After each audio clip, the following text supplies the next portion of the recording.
Why do they only love the version of you that keeps abandoning yourself? You know, the one, the version that says yes when you're tired, smiles when you're hurting, stays quiet to keep the peace, keeps pushing even when something inside is begging you to slow down. You've survived so much. You've been strong for everyone. You've held things together, made things work, kept showing up. So why does it still feel heavy? Not the kind of heavy that screams, but the kind that sits quietly on your chest when you wake up too early and can't fall back asleep. The kind that makes the silence louder than it used to be. Maybe the truth isn't that you're lost. Maybe you've just spent too long being there for everyone but yourself. And now your heart doesn't want to be abandoned again. Maybe the thoughts, the anxiety, the exhaustion, they're not your enemies. Maybe they're the parts of you that are tired of being ignored. Maybe they just want you to stay. This isn't a lesson. This is your turning point. If something in this makes you feel seen, even just a little, consider subscribing to Lotus Light Teachings. It helps us keep making honest, gentle videos like this one, for people like you who are ready to come home to themselves. Part 1. When silence stops being peaceful. It was just after 5 in the morning. The kind of morning where the world isn't fully awake yet. But it's no longer asleep either. The light outside was soft, pale gray slipping through the curtains.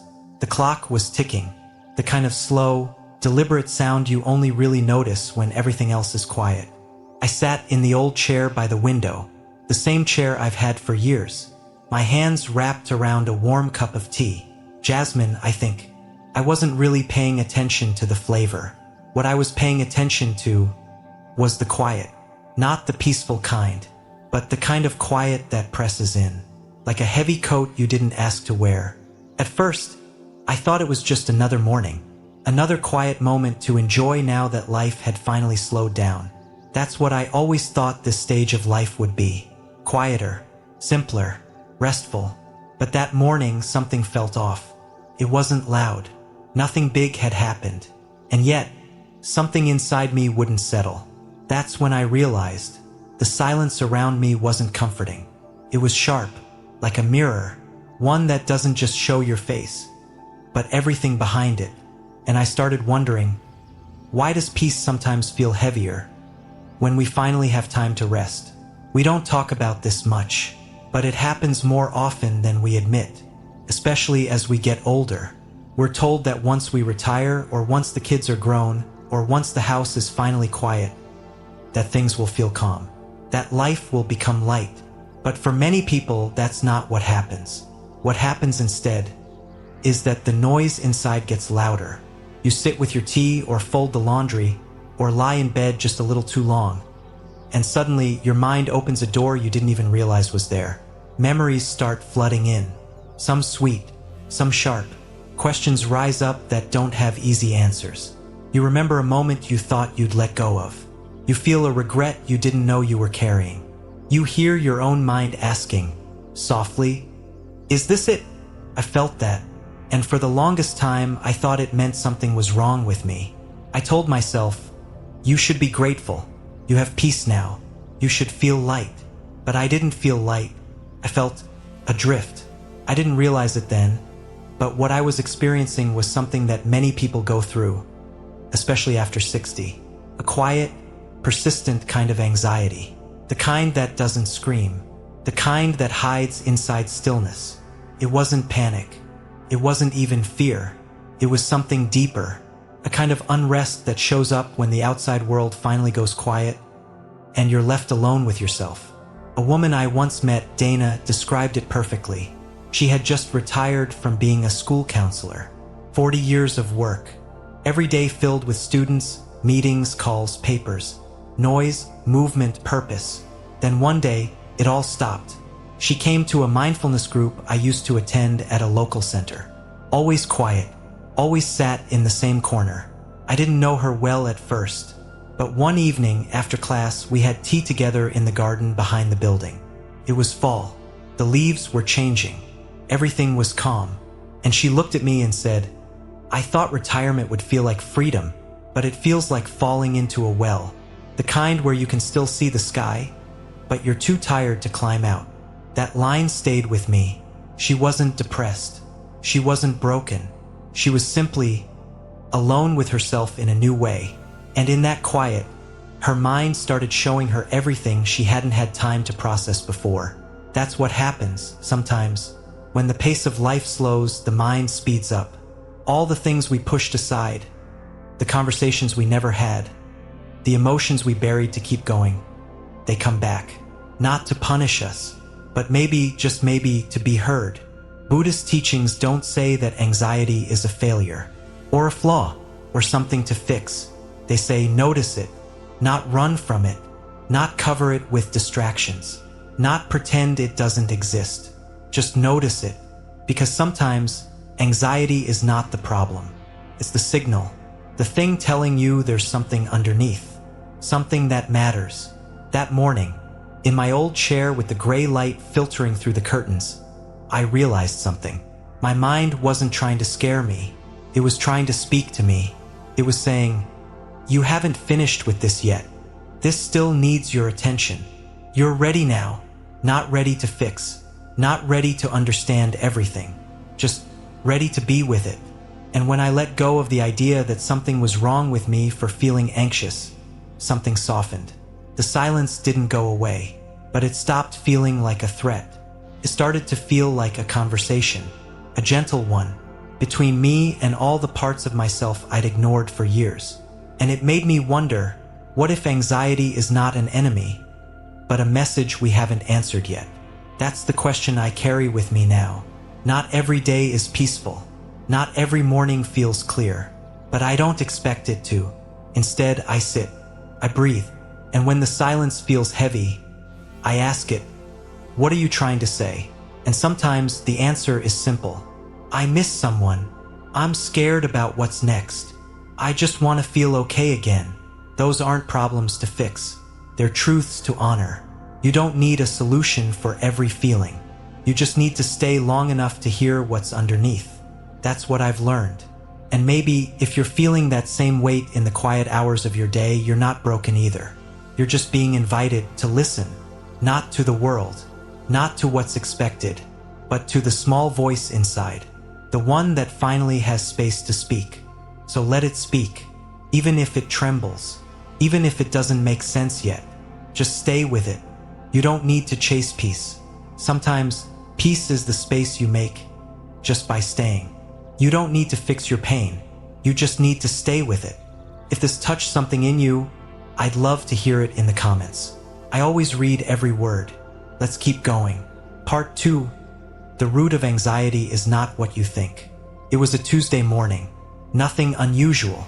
The kind of morning where the coffee pot hisses a little louder than it should, and the paper sits unopened on the table, even though the front page headline is something you already feel in your bones. Alan stood in the kitchen, staring at the window. Not at anything in particular, just the way the light touched the garden outside. He used to be out there by now, gloves on, knees in the soil, pulling weeds, pruning stems, checking if the tomatoes had finally decided to ripen. That garden wasn't just a patch of land. It was his rhythm, his quiet joy. But today, like yesterday and the day before that, the back door stayed closed. A few months ago, Alan had a fall. Just a misstep, but enough to require surgery on his knee. The kind of injury that makes you realize your body doesn't bounce back the way it used to. The doctors were hopeful, but the recovery, it was slower than he expected. Longer than his patience was willing to wait. He tried to stay positive, watched gardening shows, flipped through his old planting journals. But slowly, something else began to grow inside him. Something that didn't feel like healing. He couldn't name it at first. Just a heaviness, a restlessness that had no outlet. Then the thoughts began. What if I never get back out there? What if this is it? What am I even good for if I can't do what I love? And that's when the anxiety settled in. Quiet, subtle, like fog. Not panic, not fear. Just a constant feeling of not being okay. When I visited him, he said something that stayed with me. If I can't be in my garden, I don't know who I am anymore. That's the moment I knew. This wasn't about pain. It wasn't about aging. It wasn't even about the accident. It was about something deeper, something we all face in one way or another, especially as we grow older. When our identity gets tied too tightly to the roles we've played, the routines we've kept, the version of ourselves that once felt steady, any disruption feels like a crisis. But what if it's not the change that's hurting us? What if the pain comes from something else? In Buddhist teaching, there are two roots often at the heart of suffering: attachment and aversion. Attachment is when we hold on too tightly, when we believe, this is mine, this is who I am, I need this to stay. Aversion is when we push away, I don't want this, this can't be happening, get it away from me. They're like two sides of the same coin. For Alan, the garden wasn't just an activity. It was a part of his identity. He loved it, depended on it, felt like himself in it. So when his body said, you can't do this right now, it wasn't just frustrating, it was terrifying. He didn't know where he ended and the garden began. So the anxiety wasn't really about the injury. It was about the loss of something he'd built his sense of self around, and the fear of what might replace it or not replace it at all. You might be feeling something similar.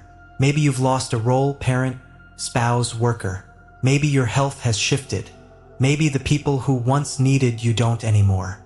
And maybe you're wondering quietly, if I'm not doing all the things I used to do, who am I now? That's not a small question. That's not something we get over. That's something we live with and slowly learn how to meet. One afternoon, Alan and I sat on his back porch. He couldn't walk the garden yet, but he liked sitting close to it. The roses were in bloom, untouched since early spring, wild but beautiful. He was quiet for a long time. Then he said, I thought if I just tried hard enough, I could go back to how things were. But now I'm starting to realize, maybe I'm not supposed to go back. And I nodded, because that was it. The anxiety was not from the change. It was from the fight against the change. That's what craving and resistance do to us. They make us hold on to what's slipping and fear what's already arrived. And in that space in between I want to keep this and I don't want that, anxiety grows. But here's the truth Buddhism points to again and again. Whatever begins also ends. Our routines, our health, our youth, our strength, our titles, our roles, even our sense of self. They're not bad. They're not wrong. They're just impermanent. And the more we resist that truth, the more we suffer. So the work isn't to stop change.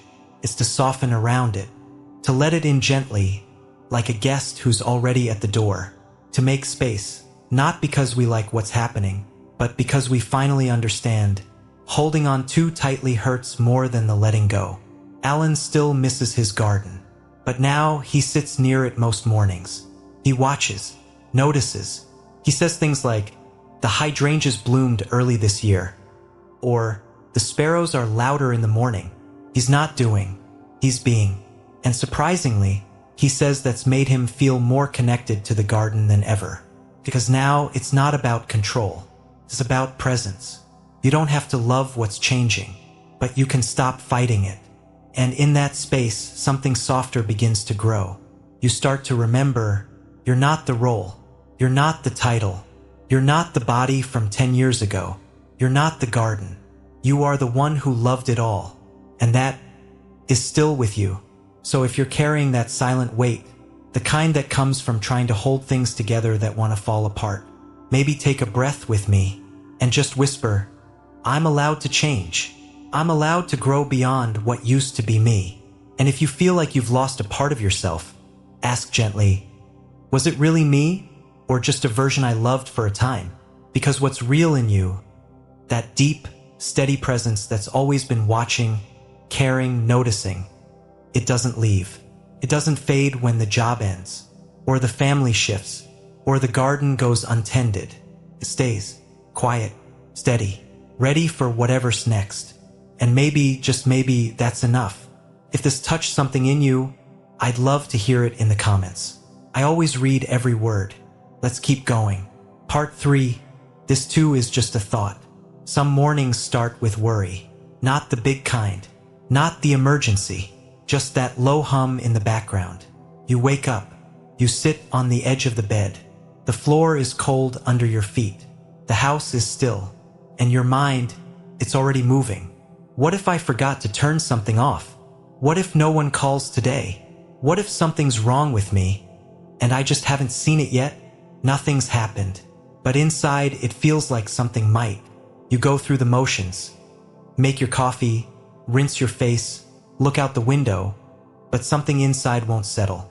It's like your thoughts got ahead of you, and no matter how many times you try to shake them off, they stay. That's where I want to start. Not with a solution, just with that feeling. Because if you felt it even once, then you know it's not about the coffee, or the weather, or the news. It's about something much quieter. Something the mind keeps whispering on repeat. And it gets louder when life gets quiet. I think about Marlene when I feel that way. She was 76 when I met her. She had soft gray hair, always pulled back in a clip, and wore lavender sweaters no matter the season. There was something gentle about her.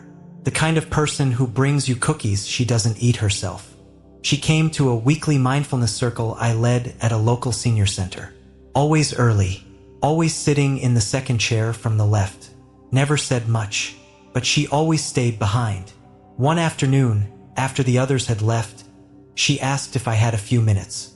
We stepped out to the bench near the plum tree, just past the edge of the courtyard. It was quiet, the kind of quiet that feels safe. She looked at her hands for a while before she spoke. "I don't understand what's happening to me," she said. "I've lived a whole life, raised children, lost people, been through enough. But now I find myself scared all the time." I didn't say anything. I just listened. She went on. "I sit at home and suddenly I wonder, what if I fall and no one's there? What if I forget to turn off the stove? What if I forget something important and no one notices?" These thoughts just come. Then she paused. "And the worst part is they feel real. Like I can't tell what's true anymore. That's what anxiety does sometimes. It makes a thought feel like a warning, prediction, a fact. But most of the time, it's just a thought. And that's what I gently offered her. "Not everything you think is true," I said. "Sometimes the mind is just trying to protect you, even when you don't need protecting." She looked at me like she wanted to believe that, but didn't know how. So we started small. That week, I gave everyone in the group a note card. On it, I'd written 5 words. "This is just a thought." I asked them to put it somewhere they'd see it, not as a reminder to fight their thinking, but as a way to take a step back, to notice.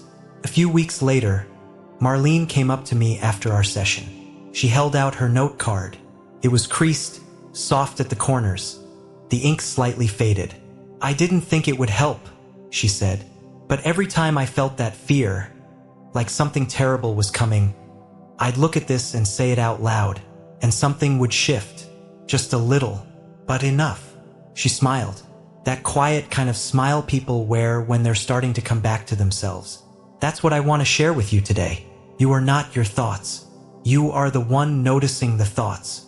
You are the space they move through, and you don't have to believe everything they say. That doesn't mean the thoughts won't come. It just means you don't have to invite them in and give them the keys.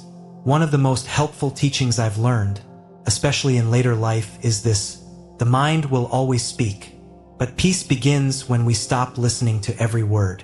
In Buddhism, there's a practice called bare attention. It's simple. You just notice what's happening without judgment, without clinging, without pushing it away. A thought comes, notice it, label it gently. This is a worry. This is a fear. This is a memory. Then let it pass, like a leaf on a stream, like a breeze through the curtains. You don't need to control it. You don't need to stop it. You just stay, with your breath, with your body, with the moment that's actually happening, right here, right now. Because here's something important. Most anxiety doesn't come from what's happening. It comes from what we imagine might happen.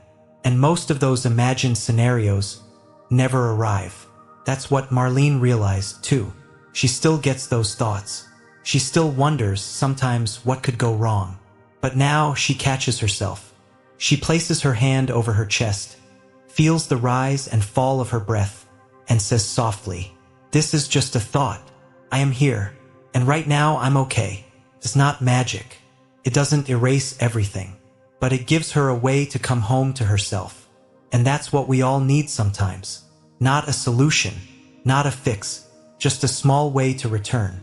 So if your mind has been loud lately, if you've been stuck in that swirl of what ifs and maybe some days, pause, place your hand on your chest, feel the warmth there, feel your breath, and say it with me now. This is just a thought. Let it land. Let it be enough for now. Because here's what I believe.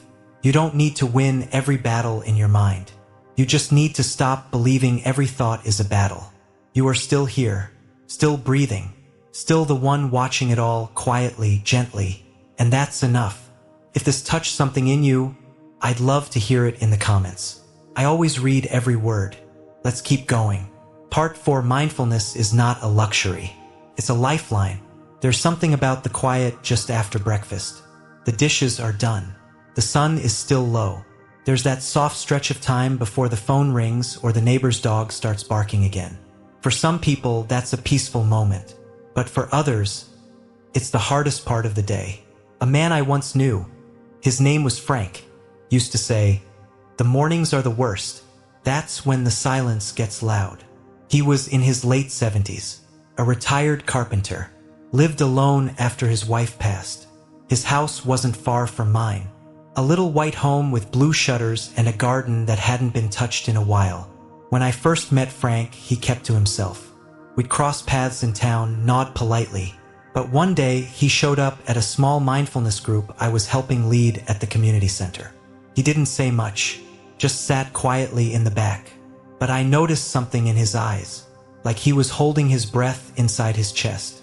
After one session, when most folks had gone, he lingered. I offered him some tea. He nodded and followed me out to the benches under the trees. He looked out at nothing in particular, then said, "I thought I'd be better at being alone. I thought I'd be fine with quiet. But my mind doesn't know how to sit still anymore." I listened, let him take his time. He went on, "I wake up early, make the same oatmeal, pour the same cup of coffee. But lately I feel like I'm not really there, like I'm watching myself do it. And the thoughts, they just keep spinning. What if something happens to me and no one knows? What if I forget something important? What if I never feel steady again?" It wasn't panic. It was something slower, deeper, that kind of unease that wraps itself around your ribs and just stays. I asked him, gently, "When's the last time you sat with your breath?" He blinked. "Sat with it?"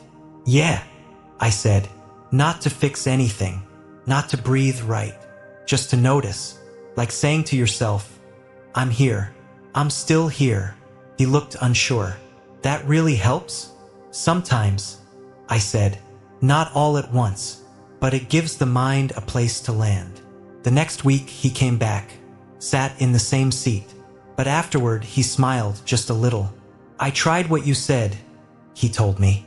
"Sat in the garden, 5 minutes, watched the birds, felt the sun, breathed in, breathed out.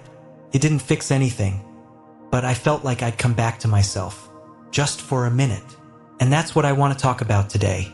Mindfulness isn't about clearing your mind. It's not about getting everything calm and perfect. It's not a trick or a technique reserved for monks and mountain retreats. It's a lifeline. It's how we come home, especially when we're older, especially when life gets quieter and the mind gets louder, especially when we don't quite know who we are without the roles we used to fill. The Buddha once said, "Do not dwell in the past. Do not dream of the future. Concentrate the mind on the present moment." Not because the past doesn't matter, not because we shouldn't plan, but because the only place life is actually happening is right now. That's what Frank was learning. Every morning, he started sitting outside for just 5 minutes. He didn't try to control his thoughts. He didn't try to feel peaceful.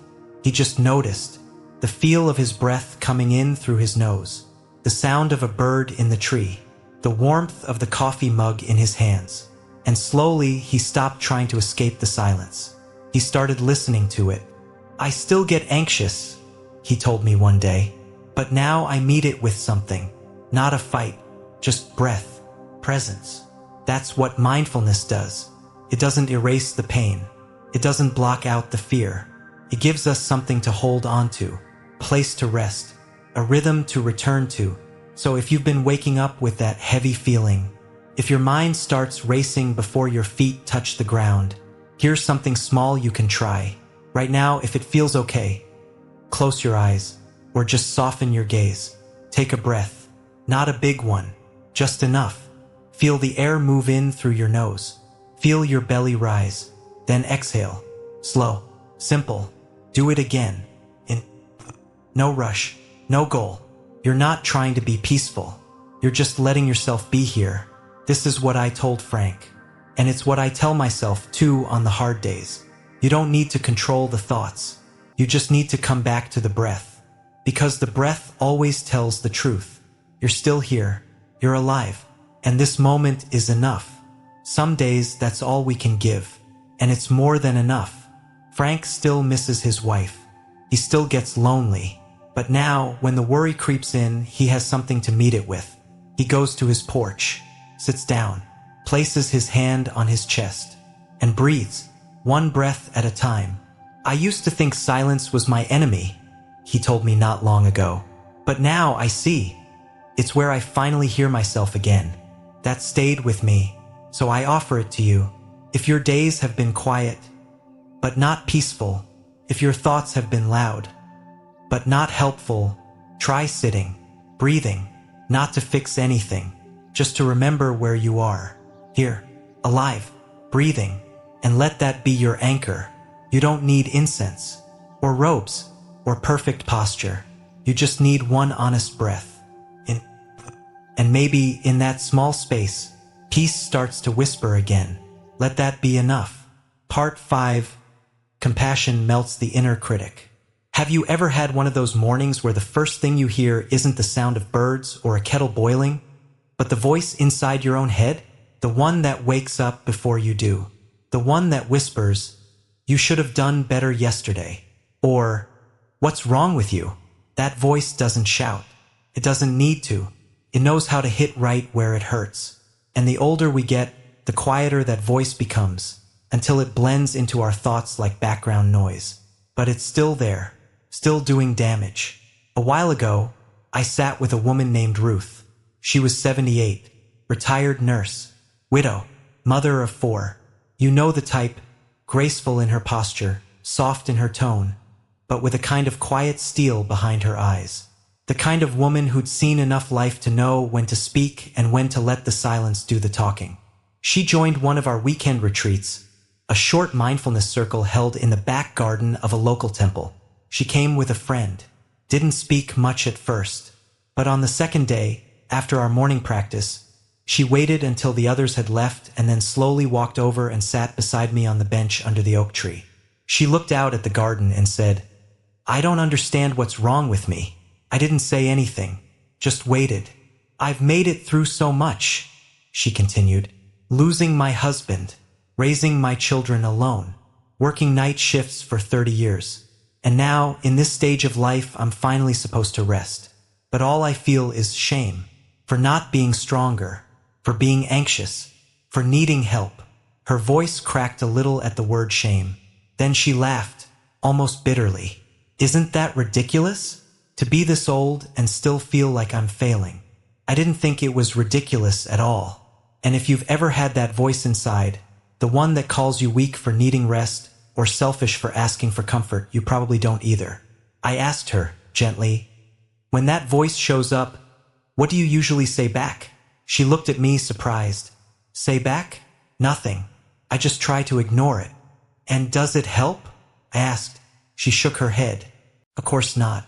Ignoring the inner critic doesn't make it go away. If anything, it makes it louder. It gives it the whole room." So I offered her a practice. Nothing complicated, just a few words. Something I was once given when I was struggling with that same voice. Next time the critic speaks, try placing your hand over your heart. Pause, take a breath, and say to yourself, "This is hard, and I'm doing the best I can." It might sound too simple, too soft, but sometimes soft is exactly what the moment needs. Ruth didn't answer right away, but the next morning she came back, sat beside me again, told me she'd tried it, I couldn't sleep, she said. The thoughts came in waves. All the old regrets, the what-ifs, the voice saying I should have done more, been more, fixed more. But then I remembered what you said. I put my hand right here, she tapped her chest, and said it, just once. This is hard, and I'm doing my best. And for a second, the storm quieted. She didn't say it cured anything. She didn't say she felt peaceful. But she said the voice paused. And that, for her, was more than enough. That's what compassion does. It doesn't solve every problem. It doesn't erase every fear. But it gives us space. Space to breathe. Space to be human. You see, most anxiety doesn't come from the fear itself. It comes from how we treat ourselves in the middle of it. We call ourselves names. We replay mistakes. We measure our worth against how strong we think we should be. But what if kindness was stronger than all of that? Not a grand, dramatic kind of kindness, but the everyday kind. The kind that says, you've carried a lot. No wonder you're tired. The kind that whispers, you've done your best. And that's enough for today. You'd be surprised how healing it can be, just to hear yourself say those words out loud. I once heard a teacher say, compassion is the medicine aging hearts need most. And the older I get, the more I agree. Because it's not the weight of the years that wears us down. It's the things we never gave ourselves permission to feel. The sorrow we silenced. The fear we buried. The kindness we extended to everyone, except ourselves. Ruth stayed with the group for the rest of the retreat. On the last day, she shared something during our closing circle. She said, I used to think strength meant pushing through, not complaining, not crying. But now, I think real strength might be letting yourself feel the hard things and not hating yourself for it. We all went quiet for a moment because she was right. So if you're listening to this and you've been hard on yourself lately, I want to say this clearly. You're not too sensitive. You're not weak. You're not failing at life just because you're feeling more deeply now than ever before. You're human, and being human is hard sometimes, especially when the world slows down and the silence grows, especially when memories come back uninvited, especially when the roles you once played, the caretaker, the partner, the provider, begin to fade, and you're left asking, who am I now? In those moments, you don't need more willpower. You need more gentleness. You need the kind of voice that doesn't rush to fix things, the kind that stays with you, that breathes with you, that holds you the way you would hold someone you love. So try it just once if it feels right. Place your hand over your heart. Take a breath. Say it out loud or silently. This is hard, and I'm doing the best I can. That's not weakness. That's wisdom. And no matter how old we are, it's never too late to learn how to be kind to ourselves. That one sentence might not change everything, but it might change how you move through everything. And sometimes that's enough. Part 6. This is not mine. This is not me. There's a kind of moment that happens more often after 60. You might be standing in the kitchen, hand resting on the edge of the sink, and for a second you forget what you came in to do. Or maybe you wake up in the middle of the night with a tightness in your chest that has nothing to do with your body, and everything to do with the thoughts that just won't stop circling. That was Walter's story. Walter was 82. He had lost his wife 2 years earlier. They'd been married for 57 years. She passed quietly in her sleep, but the silence she left behind was not quiet at all. I met him at a small retreat center tucked into the hills outside Santa Rosa. He wore the same sweater every day, brown wool, slightly stretched at the cuffs. His voice was soft, but his presence was strong, like a tree that had stood through many storms. One afternoon, after a group sit, I saw him by himself, sitting on the low stone wall near the garden. He wasn't looking at the flowers. He was looking past them. I sat beside him. We didn't speak at first, just breathed. Then he said, sometimes I feel like I'm not even in my own body anymore, like my fear is wearing my skin. I waited. He added, I keep thinking, if I don't get a handle on this, I'll disappear. And that's when it came up. The thought we all have but rarely say out loud. Maybe this is just who I am now. Maybe I've become my anxiety. There was no shame in his voice, just exhaustion, from fighting something he didn't understand, from carrying something he didn't know how to put down. I gently shared something with him that someone once told me, "You are not your fear." He turned to me, "Then what am I? Because right now it feels like that's all I am." We sat for a long time after that. I didn't try to explain, but I did offer a line from the Buddha, simple, quiet, freeing. "This is not mine. This is not me. This is not who I am." Walter repeated it under his breath. Once, then again. At first, the words were just sounds. But as the days passed, I watched him come back to them. You see, there's something powerful that happens when we create just a little space between ourselves and our feelings. Not to escape them, not to push them away, but to remember we are the one observing, not the thing being observed. That's what the Buddha meant by non-self. Not that we don't exist, but that our suffering is not the whole of who we are. Walter began using that phrase like a soft anchor whenever the panic would rise. He told me one morning over tea, "Now, when my chest tightens and I start to spiral, I say it 3 times. I place my hand on my chest and say, 'This is not mine. This is not me. This is not who I am.'" He didn't expect it to fix everything, but it changed how he met what he was feeling. And that was enough. He began writing again. Short poems like little windows into the moment. He'd hand them to me folded in half. One said, "The fear came again. I made it tea, let it sit, then watched it leave." Another simply said, "Today I remembered, I am the sky, not the storm." And maybe that's what this practice really is.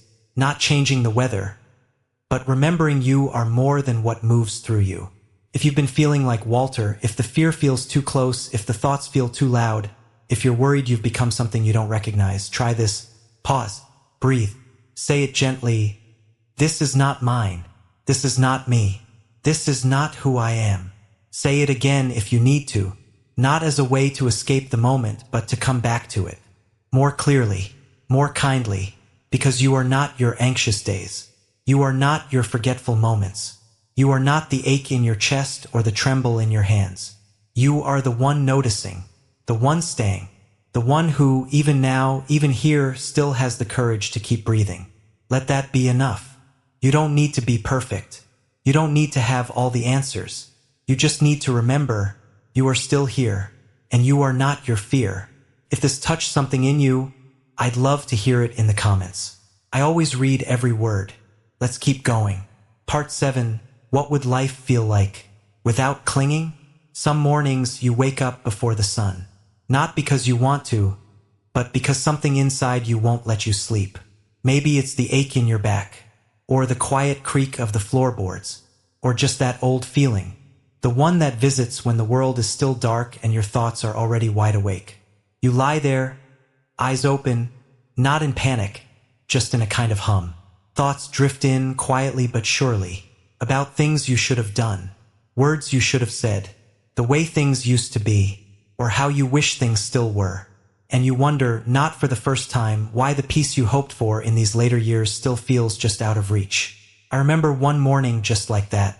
I was sitting on the porch, tea in hand, blanket around my shoulders.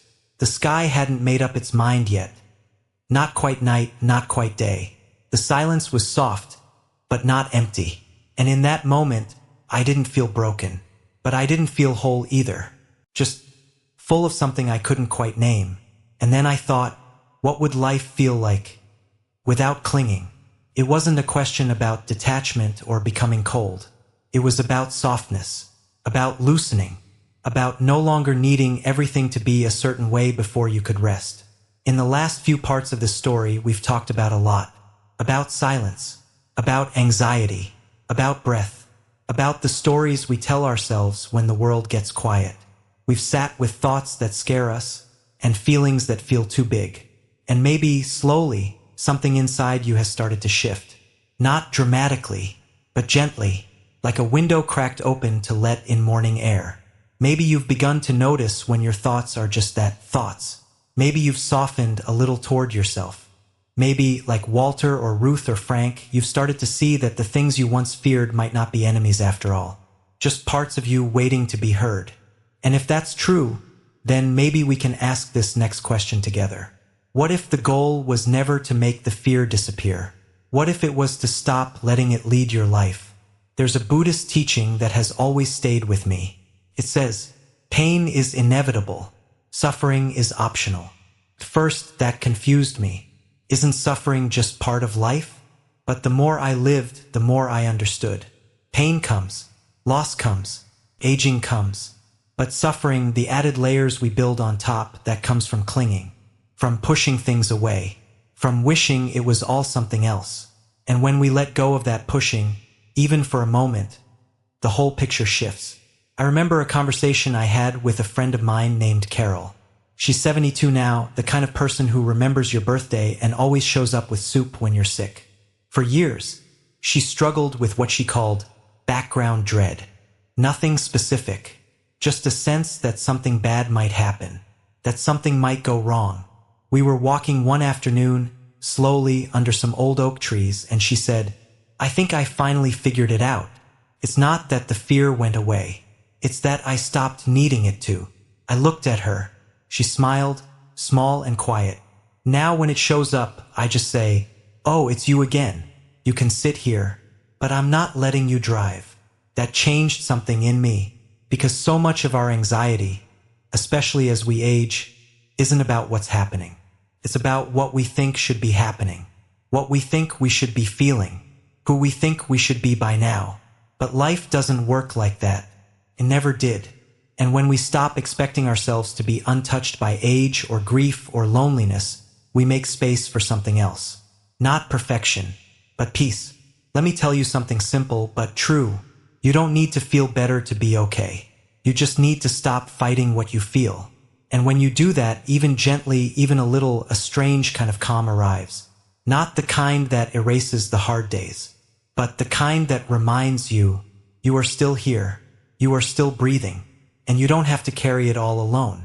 So if you're still waking up early with that quiet hum in your chest, try this before you reach for your phone, before you go looking for answers, before you start telling yourself the same old story about what's missing or wrong.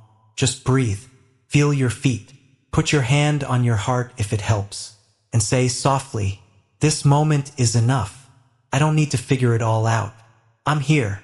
Let that be your starting point. Not a solution, but a place to begin again. Because maybe that's all peace is. The choice to stay, the choice to breathe, the choice to stop running from yourself. And as we close this story together, I want to leave you with one image. You, sitting with your tea. No rush. The sun starting to rise. No more trying to fix the silence. Just letting it be quiet. And in that quiet, something in you feels okay for the first time in a long time. Not because everything is solved, but because you stopped leaving yourself. That's the doorway, not away from anxiety, but through it, back to yourself, back to a kind of home you forgot you had. So I'll ask you this one last question. What if anxiety was never a curse, but a message? A way back to the part of you that always knew how to stay. Let that sit with you a while. And if this touched something in you, I'd love to hear it in the comments. I always read every word. Let's keep going. So if you've made it here, through every breath, every wave, every moment of doubt, maybe something inside you has already started to soften. Maybe not everything is lighter yet, but maybe you're a little less alone in it. You didn't have to fix anything. You didn't have to be anyone else. You just stayed. And sometimes that's the beginning of healing. So tonight, wherever you are, whether the room is still or your thoughts are restless, I hope you can sit for a moment, breathe, and remember this. You were never the fear. You were never the storm. You are the one who notices, the one who stays. You are already enough.